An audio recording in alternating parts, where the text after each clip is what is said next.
Salam sejahtera buat kalian semua yang menonton tayangan ini. Kembali dengan saya. Moto kita, neraca harus seimbang agar pencari keadilan tidak bimbang. Kami ingin berkomentar, kami ingin menyampaikan semacam keresahan juga tentang judi online. Beberapa waktu yang lalu kami sudah sampaikan hebatnya, dahsyatnya dampak dari judi online ini.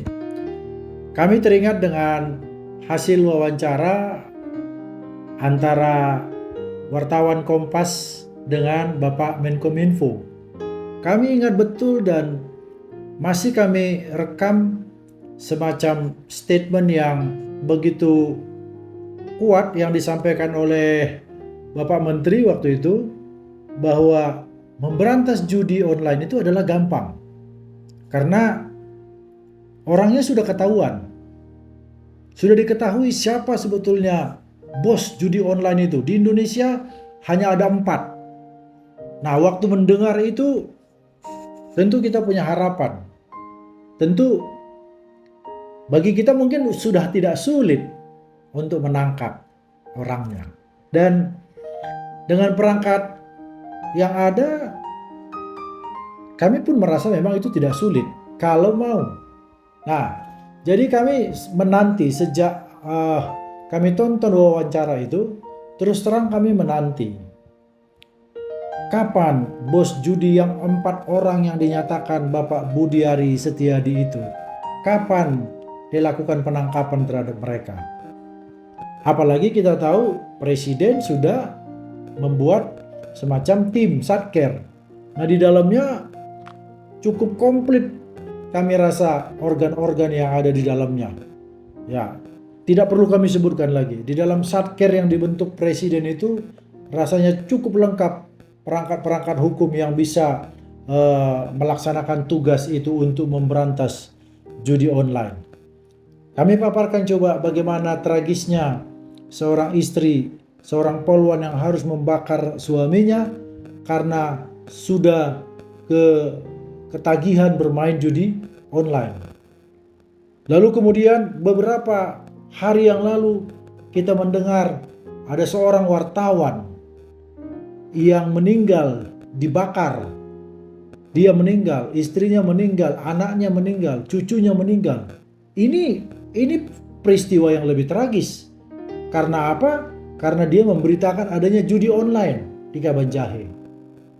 Lalu mungkin kita melihat bahwa begitu kuat jaringan para bandar judi ini, begitu hebat kekuasaan mereka, bahkan kami boleh mengatakan mereka punya kuasa saat ini.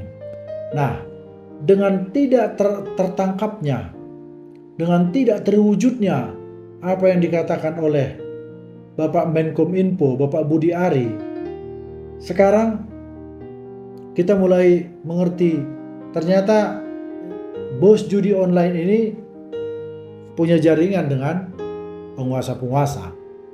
Itu yang kami tangkap. Karena waktu ditanyakan oleh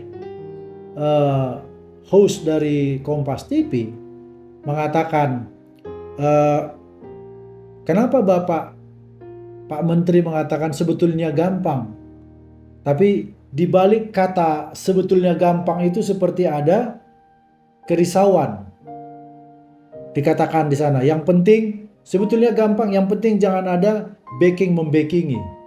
Itu cukup menarik kami pikir. Berarti memang ada backing membackingi. Itu statement dari Menteri Kominfo sendiri. Lalu kemudian kami akan ulangi, host Kompas TV mengatakan, apa maksud Bapak dengan backing membackingi? Lalu dijawab dengan diplomatis oleh Menkominfo. Sudahlah, saya ini kan sudah lama jadi orang Indonesia.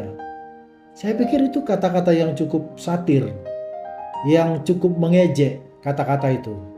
Berarti memang seperti inilah kebiasaan bangsa Indonesia, kebiasaan para pejabat kita, yang kalau mendapatkan sesuatu dari orang yang melakukan kejahatan, maka kejahatan itu akan bisa ditutup.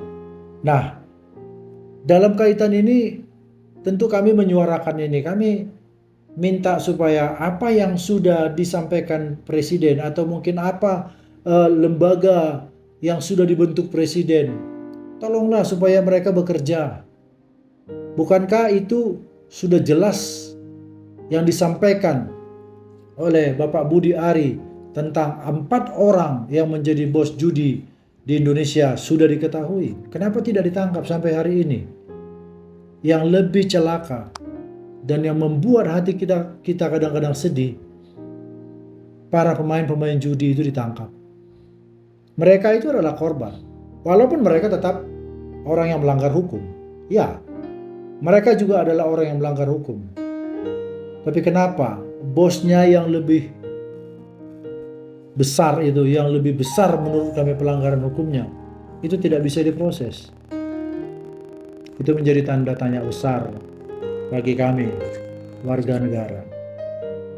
Tidak tertutup kemungkinan akan ada korban-korban lain. Begitu sedihnya kita mendengar, hanya karena seorang wartawan memberitakan adanya judi, maka wartawan itu dihabisi dengan cara dibakar. Bagi kita yang sekarang sedang memegang kekuasaan, mungkin kita berkata dalam hati kita, toh aku tidak kena saat ini, kami masih bisa aman. Tapi sadarlah kalian bahwa segala sesuatu punya masa. Segala sesuatu punya perputaran dalam hidup ini. Kalau mungkin hari ini kalian dan keluarga kalian belum menjadi korban, tidak tertutup kemungkinan suatu waktu keluarga kalian juga ada yang menjadi korban. Sadari itu. Terima kasih. Selamat sore.